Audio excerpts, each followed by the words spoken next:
Men are from Mars, women are from Venus, and though we may share a planet and many other similarities, our bodies function in some majorly different ways. In this video, we'll take a look at some of those differences unique to women. Women between the ages of 12 and 50 years old undergo a monthly cycle in which their uterus prepares for pregnancy. It prepares for a fertilized egg to settle and grow into a baby. If pregnancy does not occur, the lining breaks down and is expelled from the uterus. This is known as menstruation. The menstrual cycle usually lasts about 28 days. During this period, women undergo drastic hormonal fluctuations as well as physical discomforts such as abdominal cramps, headaches, backaches, and general nausea. This has led to it being colloquially referred to as the curse. The first stage of the cycle is menstruation and occurs if the egg has not been fertilized. This lasts between 3 to 7 days and is more commonly known as a period. Because the egg has not been fertilized, the uterus lining, called the endometrium, is not needed, and hence it breaks down and is lost through the vaginal canal with some blood. The next stage is known as ovulation, and is when the woman is most fertile. After menstruation, the lining of the uterus thickens up again in preparation for a fertilized egg, and inside the ovary, a follicle develops. At about 14 days into the cycle, an egg is released from the follicle in the ovaries, and fertilization could take place.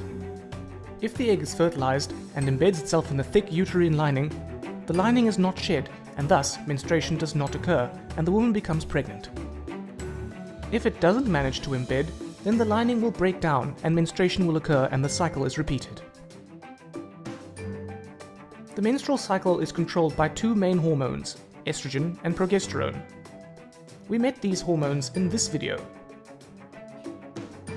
Estrogen is produced by the ovaries and causes the uterus lining, the endometrium, to thicken again after menstruation so that it is ready to receive an embryo. Progesterone is produced by the empty follicle in the ovary. See how it is produced after the egg has been released and then drops off if the egg does not embed in the uterus or if the egg is unfertilized. But if the egg is fertilized and embeds, then progesterone levels stay high for the first 6.5 months of pregnancy. The follicle continues to produce it and a placenta is formed. So estrogen builds up the uterus lining and progesterone maintains it during the second half of the menstrual cycle.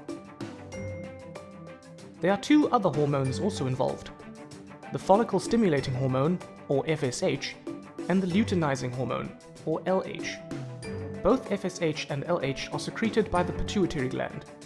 FSH causes the egg to mature in the ovary, and it also stimulates the ovaries to release estrogen. The estrogen then stops FSH being produced, so that only one egg matures in the cycle. LH causes the mature egg to be released from the ovary and stimulates the release of progesterone. You may want to browse the internet to learn more about these hormones. So from this video, you should now have a better understanding of how the menstrual cycle works, how the main hormones estrogen and progesterone control it, and how a woman's body is affected by these drastic changes.